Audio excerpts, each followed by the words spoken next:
Today on The Athlete's Mindset, I'm joined by James Conway, the all-time Division I leader in career tackles and a standout linebacker from Fordham University. James's story is all about consistency and showing up at a high level every single day. From making an impact early in his career to become one of the most productive defensive players in college football history. He's built his success through discipline and preparation. In this episode, we get into his journey, the mindset behind his production, how he approaches leadership, and what's helped him stay consistent through the ups and downs. We also talk about his preparation for the NFL draft and what's next for him. I'm excited for this conversation with a former teammate. Let's get into it.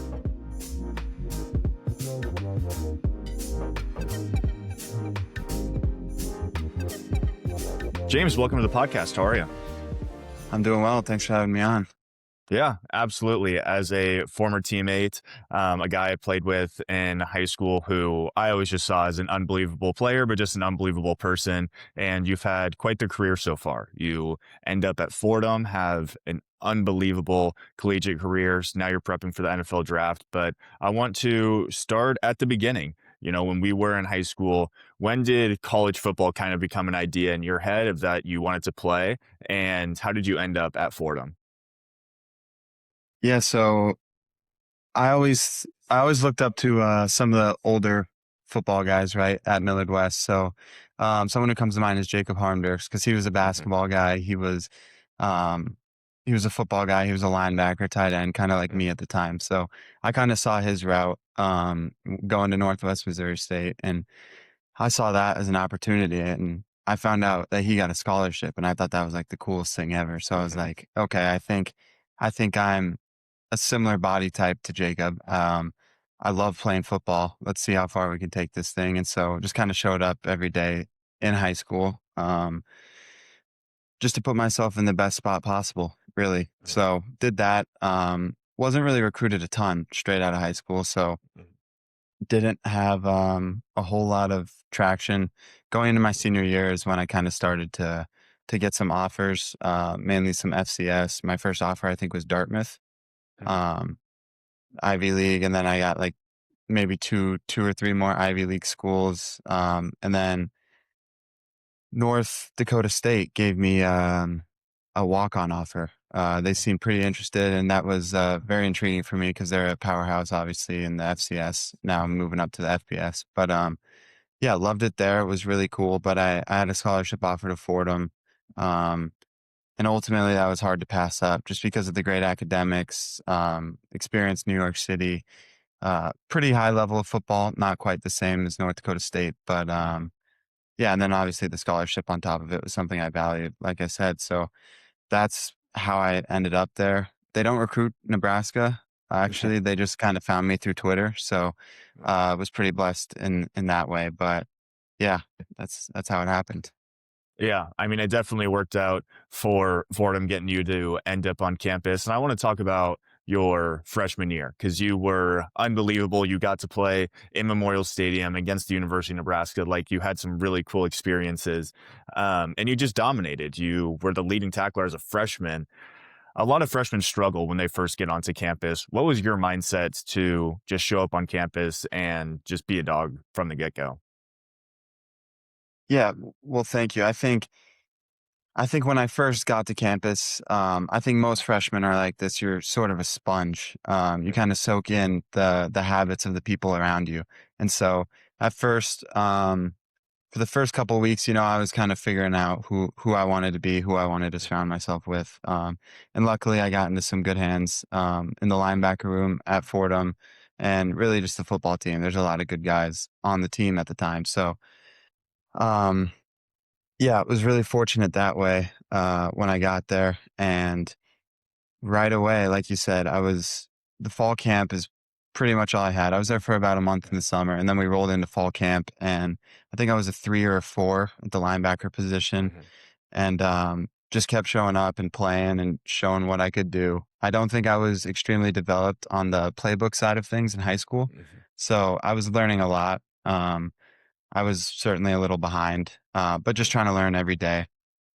Got better, and eventually I moved up to a 2, I think, the week before we're playing Nebraska. So I was like, okay, I think I'm actually going to travel. Like, this is pretty cool. Yeah. I'm going to go home and get to play at the University of Nebraska. And then, I was also on some special teams, but I just remember telling my parents, like, just don't tell anyone yet. I don't know if I'm even going to travel yet. Cause like they hadn't posted anything and I really wasn't sure. But sure enough, as we're getting closer to game time, like I find out I'm going and I found out I'm actually like gonna split reps with the other Will linebacker at the time. Mhm. Jackson Barletta is his name. And so I ended up playing half the game at inside linebacker as a freshman, got to start technically. So that was yeah, it was really cool. I remember walking out of the tunnel at Nebraska and Mhm. a bunch of high school teammates were there, all my friends were there, and it was just really cool.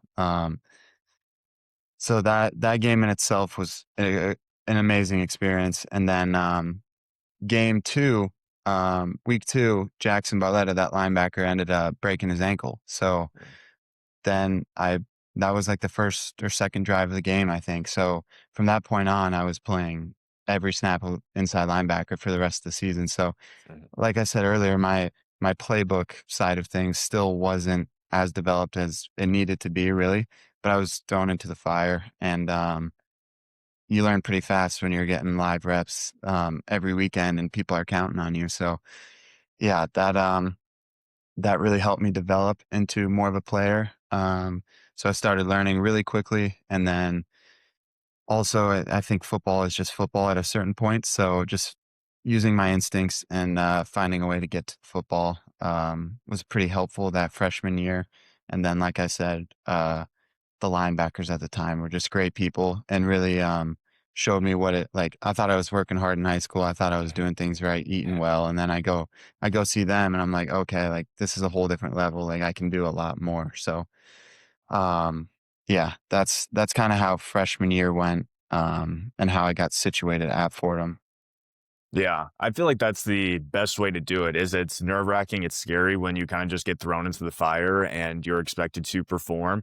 But I feel like it just, you play one game and then you realize, okay, I can do this. And there's just a few things I need to tweak. And by the end of the season, you probably felt very confident. But I mean, I remember just thinking of our offensive high school playbook. It was very elementary. Like it was nothing special. And I've talked to, Adrian Martinez, Tommy Armstrong, just about what their kind of role in life was like figuring out a playbook in college. And it just sounded unbelievably hard. So I feel like it was probably the same for you on the defensive side. What are some other adjustments that you had to kind of go through from high school football to college football your freshman year?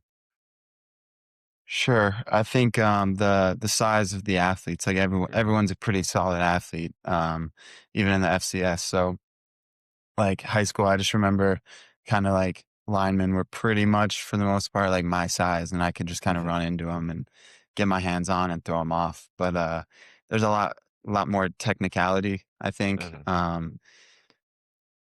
when it comes to getting off blocks, and then also just guys are fast. Like if I'm supposed to cover, that's it's completely different. So Mhm. I think obviously the playbook one, and then the technicality of actually learning the specifics of being a linebacker, Mhm. and the athleticism.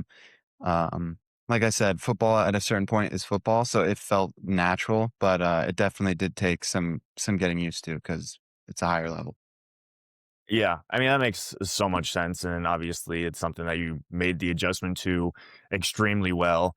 I always had this you talked about your instincts. I always had this idea about you, like, when I would be on the sideline watching you play defense in high school, that you were kinda just like a psycho. Like, I think I was just maybe a soft quarterback and, like, was like, I'll lower my shoulder into guys, but I don't wanna be the linebacker that has to just fill holes and, like, hit a running back that's coming full speed at me all the time. Like that does not sound enjoyable. But you just did it and you laid guys out. What is your mindset at linebacker? Like you're setting up, you're getting ready for the play, or you're even just stepping on the field. Like what is your just mindset about football? Um, well, I think when it comes to kind of being I guess in your words, a psycho linebacker, I feel like I'm a pretty normal guy off the field, but Mhm. when it comes to like putting on a helmet and then, getting fired up with like a hundred guys, 100 teammates that you've been working so hard with like Mhm. throughout all summer, like for college, like year round, right? For 12 games. And so you're walking on the field. It's it's a completely different environment than everyday life, and it's pretty easy to get psyched up. And then when it comes to like meeting guys in the hole and like the contact that the position requires, I guess it can be like it's just fun, honestly. It's Yeah. just fun, and there's no feeling like it, especially when you know you made a good play and you know you hit someone hard and you got in the backfield or you wrap someone up in the backfield, yeah, and the guys are rallying behind you and you're just getting juiced up. Like to me, there's no better feeling than that, and that's a kind of like feeling I can chase. And Mhm. yeah, I like that. I also came to realize as a quarterback, you have to kind of lay the blow if you don't want to feel it as much. Like you can't just be on your heels or see a linebacker coming at you and just stand there and be a tackling dummy. Like if you wanted to feel a little better, you got to lower your shoulder. And so you obviously were the guy that was laying the blow all the time. I always saw you as very consistent. I mean, and same thing in high school and then throughout your college career. It seemed like you just always did things the right way. You know, you ate right. You're always in the gym. Um, how do you think what makes you so consistent? well, thank you. I think the level of preparation is what it comes down to because I decided to play football in college. I decided to go to college and spend in my case, it ended up being 4.5 years there. So I decided to do this thing and play college and go to university and get a degree. So I'm gonna go all in and I'm gonna do what I can to put myself in the best position. So for me, that looked like getting around the right guys first off, learning what they do, what makes them so successful, and then yeah, it came down to sleeping, 8 to 9 hours, getting in the weight room. Obviously, everyone does that, but being intentional about when you get in there, what you're doing, trying to improve from last week, getting stronger, training the mind. I think the weight room is a big part of that as well because a lot of times things are hard and your mind might quit before your body does. Um, but yeah, eating right, like your diet. Um, it just came down to I'm spending a lot of time. I'm sacrificing a lot to be here, to play the sport. So I'm gonna go all in. I'm gonna do everything I can. And yeah. Yeah, I think that's a great way to look at it. I was listening to a podcast and it was Matthew McConaughey talking to his dad about when he wanted to go from law school to film school. And his dad pretty much just said, don't half-ass it. And I feel like that's exactly the mindset that you had is you showed up on campus, you didn't half-ass it. You said, I'm here, might as well work my way up to an opportunity to start and end up just being one of the best linebackers in college football. I want to hear your take on what you think just makes a really good linebacker. Like when you think of guys that you looked up to, whether it's in the NFL or even in college, it's just what makes a really good linebacker. Sure. I think one is being a part of a successful team, a good team. So a linebacker is a leader, they're a facilitator. You always hear the linebacker is the quarterback of the defense. So I think having the ability to communicate to the entire defense and really the entire team, because a linebacker, like you said, like they're filling holes, they're also covering. Like guys look at linebackers and kind of look up to them in a way, I think. So being a facilitator, communicating obviously calls, but also being a leader when it comes to everyday life and non-football related activities. I think that's one major piece. Two is obviously being dialed in their own lifestyle, their own habits, preparing the best they can, and being on top of it and knowing what they got to do. I think everyone makes mistakes, but a part of that is being accountable and owning up to when you did mess up, when you did make a mistake and learning from it and making sure you can mitigate these mistakes in the future. Um, yeah, obviously athleticism. Um, and I think just a huge part of being a linebacker is just the mindset, the preparation, the communication, the leadership, and then obviously X's and O's, knowing what you're doing. Yeah. We'll touch on the leadership. I want to ask you about that, but you played linebacker better than pretty much anyone in the country it comes down to the stats over the last 5 years. You are now the Division I leading career tackles leader. Um, Did you have that stat ever in your mind, or did it just kinda happen, or what was your thought when, you did record that tackle that got you over the edge? Sure, I didn't think about it much, certainly not my first 2 or 3 years heading into Yeah. college. I did like, heading into my senior year, I knew I was, like I had seen the total, and I knew I was close and, like, it was possible, but it was never really a huge, like, milestone, like, it was never a huge goal of mine, like, "I need to get this." It ended up happening. I did redshirt, so I ended up getting a few extra games, Mhm, that helped me out a little bit, but it was never like, "I need to get this." It sorta was a byproduct of just, mhm. some of the other goals I had. Yeah, I think that's how most athletes I was talking to, Tommy Armstrong, who has a whole bunch of records at Nebraska in career, passing yards, total offense, completions, all of those. And he just said it was, you were surrounded by guys around you and you used them for, success. He's like, I couldn't have done it without the receivers or the running backs. And by the end of it, you just look back and you go, wow, I did that. And did you ever get a chance to reflect on that and just, think like, wow, I had an unbelievable college career? Yeah, I think kinda training for my pro day and kind of now has been, like, that sort of time for me. Mhm, I do have quite a bit of free time, so definitely and then when I trained in Florida, in, mhm. Fort Lauderdale, so I was by myself. I mean, I met some cool dudes down there, but I was spending a lot of time by myself, so I certainly yeah, I had time to think about it and kinda reflect and then kinda put it away and decide what I wanted to do next and how I wanted to go about it. Yeah, I feel like it's one of those things you just have a little celebration for, and you go, yeah, pat yourself on the back. But then obviously you're working for even more, and that's what you want to pursue. And so it's yeah, great college career. Now we're moving on to the next level. I do want to ask, as your time as a captain, you touched on a little bit, but how did you, use that role as a captain? What was your goal to try to get the best out of your teammates, and how did you do that? Sure, I think doing things the right way yourself is step 1. I think that's something I always tried to do, and I think what kinda limited me early on was just kinda relying on that, saying, like, I might not be the most vocal leader, but I do things right, and guys can look at me and see that, and Mhm, that's that. But as I kinda matured and as I grew into more of a leader, I think, the vocal aspect of my leadership, was improved a lot, and that's something that mhm, didn't always come naturally to me. So, learning that, you know, I've been doing things right for 3 years. Guys look up to me, like, I can say stuff, and they're gonna value what I have to say mhm, because I live it every day. Um so figuring out times when to say the right thing, figuring out what to say, that's something that um, took time, but like any skill, it just needed to be developed. And obviously, I'm still working on it. I'm still trying to be the best leader I can be, and that'll be a never ending game. But something I developed a lot was just the vocal aspect of being a leader.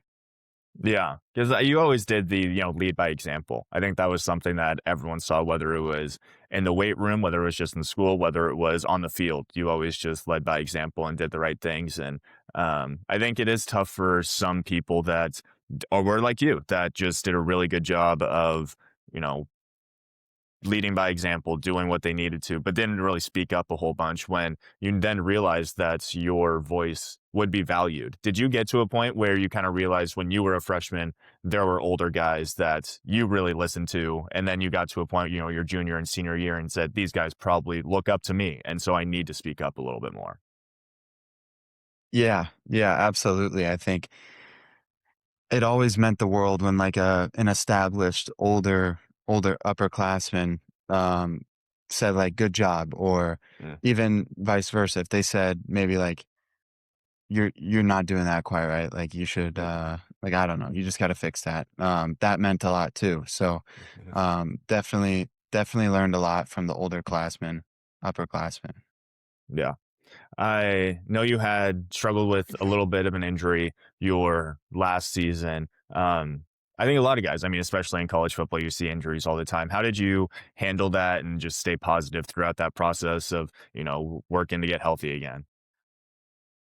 Sure, so I think It took a while to figure out kind of what exactly was going on for my situation. So there was kind of a lot of I guess anxiety, or like it was like a rabbit hole I was running down, just trying to figure out exactly what's going on. A lot of uncertainty.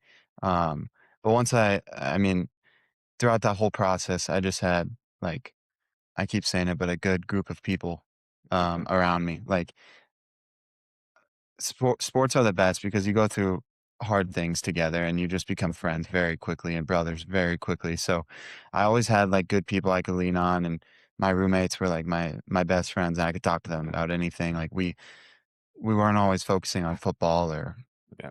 my injury, right? So like we could just play cards or do whatever and just have a good time with them. So that was certainly a big part of it. But then also just understanding that it's part of it. It's like Mhm. Coach Pete used to always say like control what you can control, and Yep. it's very simple, but it's very powerful too because I couldn't control the outcome of my injury. I could only control what I'm doing on a daily basis to make it better. So um, I'm gonna do that. I'm gonna focus on what I can control and go from there. Yeah. I think that's a good way to approach it. Can you touch on just what kind of the injury was and what the kind of rehab process or what you did to try to, to get healthy was? Sure. So it ended up being I took a shot to my neck and kind of separated my head from my shoulder. So I messed up my brachial plexus a little bit. It's a group of nerves in like your trap area that control your arm. Mhm. And so I just had a little weakness in my left arm and Mhm. some muscle groups, and it took a little bit to come back. It wasn't just like a Mhm. traditional stinger where it just kind of Mhm. like goes down your arm and that's it. Yeah. I was actually weak. I remember the next day, like going into the weight room, like, wow, this is pretty pretty sad. But um, so that happened, and then like I said, a lot of questions, didn't know exactly what was going on. So like countless number of MRIs, CT scans, X-rays. Mhm. Ended up finding a couple doctors who were really supportive and knew what was going on, and Mhm. so this happened in 2023, actually, my junior year. So I Mhm. played the whole season with it. And then heading into 2024, my senior year, it was still bothering me a little bit. Like the strength had come back. I felt really good. But Mhm. as soon as we got into contact, like I would hit someone and just get a stinger, like almost Mhm. like I was only, I don't know, 5 days into camp, and I knew it was Yeah. going to be a problem for, if I'm expected to tackle 100 people this season, like Mhm. I'm struggling to get through 5 days of camp. So, Yeah. met back with those doctors, and, they basically said that these things take a lot of time, and you could definitely benefit from sitting out. Mhm. So decided to do that, give this thing as much time as I possibly could, um, and played in a few games that year, ended up wearing, like, some extra neck protection, and Mhm. since, fall camp 2024, I've had no issues at all. So, been really blessed and, just very fortunate that it ended up sort of resolving, or it did resolve, and I'm able to, I mean, I just played my senior season, got in on a bunch of contact and didn't have any Mhm. issues, so very fortunate there.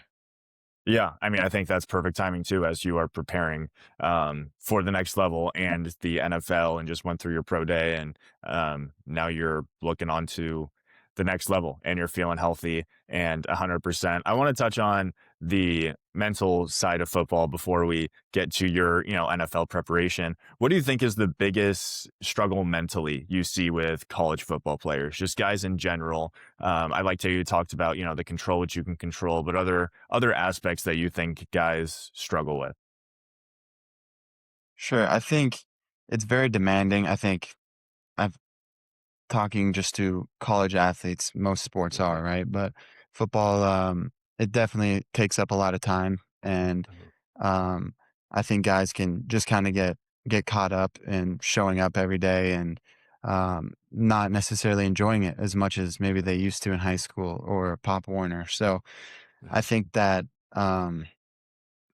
yeah, I think that can be a big challenge. Also, I think that when you go from high school, you're kind of the man. Mhm. Most people were the best on their team, and you go to college, and now you're just one of a guy on the team maybe, right, who needs Mhm. to develop more. So I think the skill gap can be challenging, and you're going to make mistakes. I think having a sort of bend, don't break mentality has been Mhm. huge. And guys that I see who have succeeded, I think they always kind of had that mentality where Mhm. maybe if you mess up, miss a tackle, or have a bad day in the weight room, something along those lines, or MA in the playbook, that that's okay. Like that happens to everyone. How fast can you learn from it? How fast can you move on and get to the next objective? Yeah, I think that's a great way to put it. And I even you touched on it a little bit of how this is the same way for other sports. I always think in baseball, we always just said, don't let one error lead to another. So if you're in the field and you're playing shortstop and you make a throwing error, if you're beating yourself up or feeling sorry for yourself, the ball is going to find you again, and then you make another error. You just kind of compounds. I feel like you always just had good habits that if you did miss a tackle, which was extremely rare, you just kind of flushed it and moved on to it. How did you kind of develop that just short-term memory or just, that mindset where you just have something happen, you learn from it, you move on? Because I feel like you do a great job of that. Well, thanks. I think the biggest piece is understanding that I've committed my life to, like I said, I was all in on football in Mhm. university. So like I've prepared the best way that I can prepare. Now I'm going to go out Mhm. there and do everything I can. And sure, I'm going to mess up, and you know that going in, but it still doesn't change the Mhm. fact that a big play just happened and it was your fault, and Mhm. that hurts. So Yeah.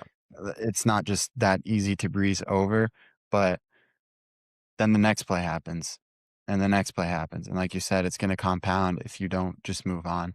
And, and just as fast as a bad play can happen, a good one can happen as well. So just focusing on that, and just it comes from the understanding that I've done everything I can. Like everything I can. I messed up. That's all right. Next play. If you're an athlete, you know the little things make the biggest difference. That's why I trust Momentous for my daily performance and recovery. Their vital aminos help with muscle repair and energy, while their creatine packs are perfect for building strength and consistency without any of the guesswork.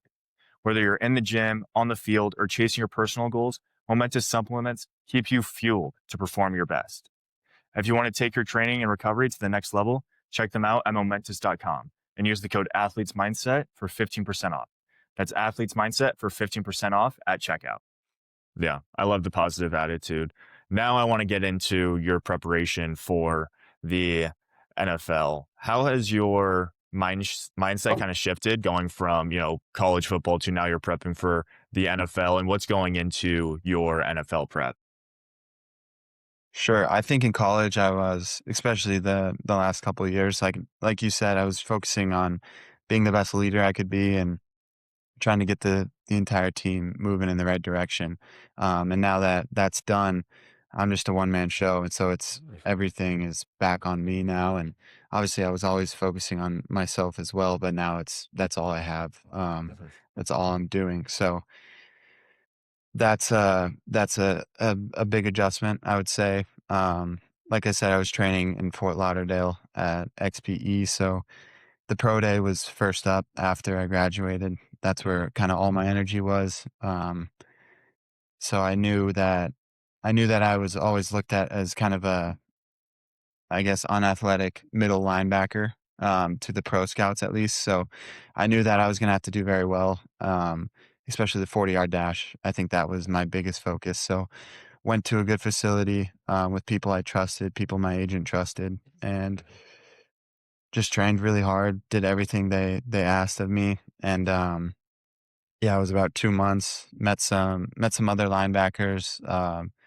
There's an Oregon guy, Clemson guy, NC State linebacker that I spent a lot of time with, and got to do field work with and see how they operate, which was really good for me as well, coming from the FCS, getting to see some of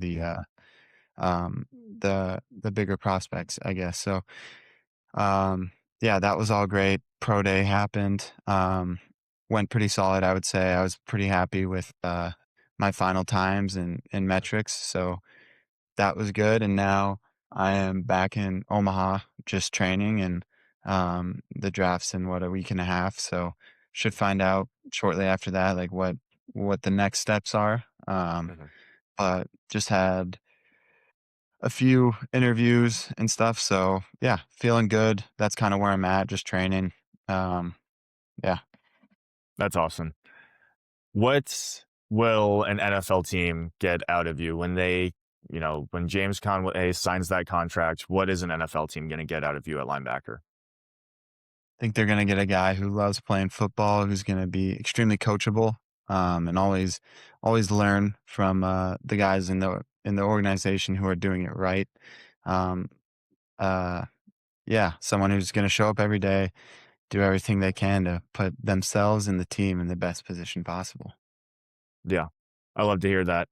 Um, you started that new content page of you just prepping for the NFL drafts, showing your workouts, showing, what you're doing in the weight room. And I think it's really beneficial. It will be very beneficial as it grows to, younger athletes who also have dreams of playing college football, getting to the NFL. I think that's a great, platform that you have and a lot of people learn from you. Do you want to shout out just your new page, the handle of it and, what people can expect? Yeah, sure. So I think it's James C underscore vids, I think. Hmm. Um, but yeah, I'm just posting on TikTok and Instagram on that account, and yeah, just kind of documenting what I'm going through right now. Mainly the training aspect of it, like mornings running sessions, afternoon lift sessions, kind of what I'm eating, things like that. Like I said, I'm having a little more free time than I'm used to Hmm. without school and everything. So I've had some fun doing that. And like you said, if I can help teach some of the younger guys or help get some people following along on this journey, that's all the better. So definitely having fun with it. Yeah, it's so sick. I end every conversation with the same question. If you could go back and just give your younger self one piece of advice regarding the mental side of your sport, so football in this case, let's say you're talking to freshman year James, what advice would you have for him?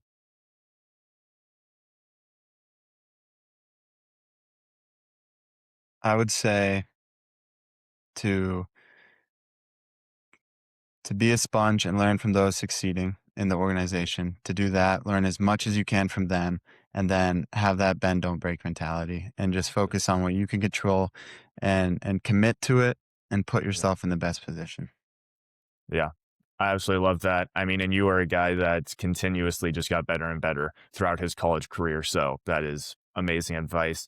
James, I appreciate you taking the time to come on. It's been so fun watching your journey through college. I had the opportunity to watch it on the sidelines in high school, and I'm excited for what's ahead for you. All right. Well, awesome. Thanks for having me on, Tristan. I appreciate it. Yes, sir. Thank you again to James for sharing his journey and insight into the mental side of the game. If you enjoyed this conversation, make sure to subscribe, leave a review, and share it with someone who would find it valuable. Thanks for tuning in and keep moving forward. Until next time.